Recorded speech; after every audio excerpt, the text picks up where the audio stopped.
யார் சொன்னாலும் செந்தில்கிட்ட சம்பளத்தை வாங்கிடுங்க. புரியுதா சொல்லுது?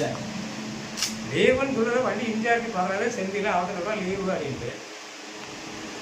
அவர் திங்கக்கிழமை லீவ் போடக்கூடாது, வாட்டில் முதல் நாள் லீவ் போடக்கூடாதுன்னு சொல்கிறாரு. சரி ரைட்டு ஓகே, செவ்வாய்க்கிழமை லீவ் போட்டாச்சு. அவரே சொல்லிட்டார் லீவ் போட்டுருக்கேன். துணியை துவச்சி போட்டு நான் வந்து வெளியில் போயிட்டேன். Transport incharge number Senthil number வச்சுருக்கேன். செந்தில் நம்பர் சொல்லப்பட்டேன். அவர் நம்பர் ஓன நம்பர் தான் இல்லை. செந்தில் நம்பர் இன்சார்ஜ் சொல்கிறீங்களே, அவர் நம்பர் கேட்குறாரு.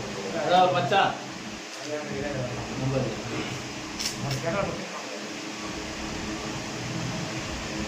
கேரளா இப்போ நாங்கள் உங்களுக்கு நான் என்ன பண்ணணும் அப்படின்றது ஒரு கான்செப்ட் சொல்லுங்கள். இப்போ நீங்கள் வந்துட்டீங்க வர சொல்லிட்டோம். இப்போ உங்கள் சங்கத்துலேருந்து எல்லாம் பேசியிருக்காங்க. அதாவது எல்லாரும் எங்கள்கிட்ட பேசினாங்க. நாங்கள் முதல்ல அந்த மீட்டிங் முடிச்சுட்டு நண்பர்கள் எல்லாம் உறவுகள் எல்லாம் போயிட்டு தான் வந்தோம். வரும்போது இருந்தீங்கல்ல சரியாக கேட்கல உங்களுக்கு. நாங்கள் பேசிக்கிட்டு இருந்தோம். அவங்க எக்ஸ்கியூஸ் கேட்குறாங்க. எங்கள்கிட்ட என்னென்ன எக்ஸ்கியூஸ் கேட்குறாங்கன்னா, ஆனால் இவ்வளோ நல்லா வச்சுக்கணும் மழை பண்ணணும். இல்லை நான் நேற்று தான் வந்து சேர்ந்தேன், நேற்று வந்து சேர்ந்தாலும் எப்படி கேட்டீங்கன்னு சொல்லிட்டு நான் கேட்டாங்கன்னா கேள்வி கேட்டாங்கன்னா பதில் நான் சேர்ந்து ஒரு களமாச்சு. மனக்குமரன் அவங்கள்ட்ட சொல்ல முடியல. அசைந்து சொன்னால் எங்கள் அசிங்கன்றது ஒரு காரணம் நான் சொல்ல விரும்பலை. மனசுக்குள்ளே வச்சுட்டு பிள்ளைக்கு இந்த விஷயத்தை வெளில சொல்கிறதுக்கு மனசு வரல. சூசைட் பண்ணிக்கலாம்னு போகும்போது தான் தளத்தை ஒரு ஆடியோ போட்டேன்.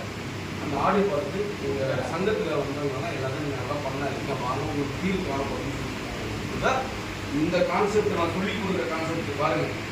இந்த கான்செப்ட் மெயினான விஷயம் நீங்கள் பேசி ஆகணும் சொன்னதான் எப்படின்னா, நான் ஒரு வருட காலம் ஆகிடுச்சு தளத்தில் இணைச்சி சங்கத்தில் இருக்கேன். நான் இதை நான் சொல்லலை. இந்த பிரச்சனை சொன்னால் என் மன குமுறல் நான் உள்ளுக்குள்ளே வச்சு மறைச்சிக்கிட்டு இருந்தேன். நான் வெளில சொல்ல முடியாது சொல்லலை. திடீர்னு எனக்கு என்னன்னு தெரியல. இப்போ திடீர்னு அந்த ஃபேஸ்புக்கெலாம் பார்க்கும்போது அந்த சங்கம் நல்லா இயங்குங்கிற போது நம்ம எங்கள் சங்கத்தில் எது சொல்லி கேட்பாங்களா இல்லையா ஒரு வார்த்தைக்காக நான் போட்டேன். கிட்டத்தட்ட அனைத்து நண்பர்கள் எனக்கு ஃபோன் பண்ணி கேட்டால் அவங்க முடிவுக்கு எடுக்காதீங்க, உங்களுக்கு வாங்க நாங்கள் தீர்வு காணப்படணும்னு சொல்லியிருக்காங்க அப்படிங்கிற ஒரு தகவல். இதுதான் உங்களோட விஷயம். உங்கள் மேலே ஏதாவது தப்பு சொல்லிடுங்க. ஆக்சுவலாக வந்து நம்ம மேலே ஒரு நபர் வந்து நம்ம மேலே கை வைக்கிறாருன்னா அவ்வளோ சீக்கிரம் நம்ம கை வைக்க மாட்டாங்க. ஒரு அதிகாரப்பூர்வத்தில் இருக்கிறது சொல்லணும். ஏன்னா ஒரு கட்சியில் இருக்காரு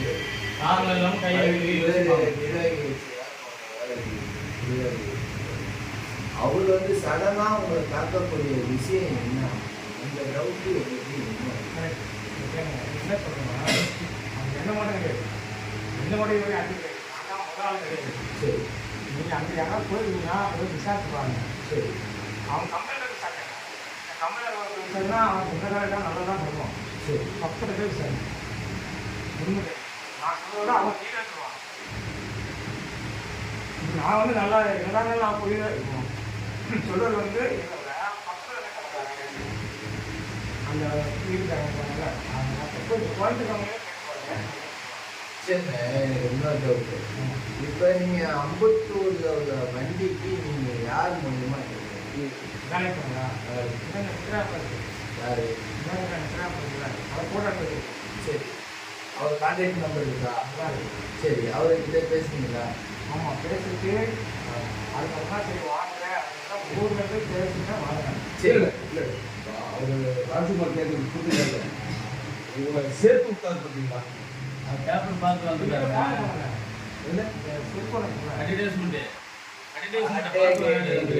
பேப்பர்ல பார்த்து ஆடு பார்த்து போனீங்களா? நான் ஏற்கனவே கேட்டேன் அவர்கிட்ட. சரி, அட்வர்டைஸ்மெண்ட் மூலமா போயிருக்காரு. அட்வர்டைஸ்மெண்ட் வந்து இந்த மாதிரி வந்து நீங்கள் எங்கே போடுறீங்க, நீங்கள் எங்கே கொடுக்குறீங்க, நான் போய் சேர்றேன். அந்த மாதிரி தான் போயிருக்கேன். சரி. ஆனால் நீங்கள் கையெழுத்து போட்டுருக்கீங்க. ஆமாம், அது ஏதாவது ஃபோட்டோ இல்லை கேஸ் பார்த்து அது வந்து எப்படின்னா ஃபஸ்ட்டு எனக்கு போன ஒரு வார்த்தை எதுவுமே சொல்லவே இல்லை. கையில் எதுவுமே சொல்லலை. சரி, எல்லாம் நல்லா அன்பாக ஃப்ரெண்ட்ஷிப்பாக பழகிட்டு சரி, எனக்கு உண்மை சொல்ல நல்லா பிடிச்சி போச்சு. சரி. அவங்க நல்லா அவங்க பேசுகிறாங்க ஒரு வார்த்தைக்கு. நம்ம ஒழுங்கு அடிச்சு நம்ம நோக்கத்தை தெரிஞ்சுக்கிறதுக்கு அவங்க நல்லா வச்சுக்கிறாங்க. அந்த சாப்பாடு போட்டுறாங்க. அப்படிங்கும்போது எல்லாரும் ரொம்ப நானே மதுரை பிஆர்எம் மாரி நீ நினைச்சீங்க. என்னடா இப்படி ஒரு கம்பெனி எங்கேயுமே இதான். நம்ம இப்படி ஒரு கம்பெனி எங்கேயுமே கிடையாது. உண்மையை சொல்றேன் நான். ஒரு அப்படி சில கம்பெனி போட்டோம், கிடையாது. ஒரு சில தூங்குறதுக்கு ஏசி ரூம்ல இருந்து எல்லாமே கொடுத்துருக்காங்க அப்படின்னு சொல்லி சரி இப்ப என்ன? ஓனர் மேல சூப்பர் ஓனர்ன்ற மாதிரி கொண்டு வந்திருக்காங்க. நம்பிட்டீங்க. நல்லா நம்பிட்டீங்க. எதை பத்தி கலப்போம்? சரி ரிசீவ்டு இந்த பில்லு கொடுத்தீங்க அதை ஒரு சைடில் போடுவீங்க அதெல்லாம் அந்த செக்யூரிட்டில வாங்கிட்டு வந்து கொடுத்துருவாங்க. கொடுத்துட்டு ஒரு சின்ன நோட்டு மாதிரி இருக்கும். இல்லைன்னா வண்டி ஆஃப் பண்ணும்போது செக்யூரிட்டி பில்லு கேட்பாங்கல்ல பில்லில் வந்து வவுச்சர் வவுச்சர் வவுச்சர்லாம் வண்டி கேட் பாஸ் அவுட் பாஸ் தான் கொடுப்பாங்கல்ல அதை வந்து டிரைவர் கையெழுத்து போடணும் நம்ம அந்த நோட்டு ரிசீவ் வாங்கறதுலேயே டிரைவர் கையெழுத்து போட்டால் தான் வந்து ரிசீவ் கொடுப்பாங்க. இல்ல, அது அப்படி கிடையாது. ஏன்னா இது ரெண்டு லைட் சரி நீங்கள் சொல்லுங்க கரெக்டு தான் எந்த இதுலையுமே கையெழுத்து போடலையா அது ஒரு கேள்வி. உங்களுக்குனா என்ன பண்ணாங்கன்னா அவங்க ஒரு ரிசீவ் பண்ணி கொடுக்குறாங்க. அதாங்க மெட்டீரியல் கொடுக்குறாங்க இல்லையா 3 ரிசிப்ட் கொடுப்பாங்க. கொடுப்பாங்க. இருங்க ரிசிப்ட் கொடுக்குறாங்க இல்லையா மெட்டீரியல் ஏத்துறாங்க அதுக்கு ரிசிப்ட் கொடுப்பாங்க 3 கொடுப்பாங்க. ஒன்று ஒயிட்டு ஒன்று சிவப்பு இன்னொரு மஞ்சா ஆமா ஆமா இது கரெக்டா? ஆமா அதுல நீங்க கையெழுத்து போட்டிருப்பீங்க இல்லையா ஆமா ஆமா இன்னும் அவுட்டுன்ட்டு அது நோட்டை போடுறாங்க.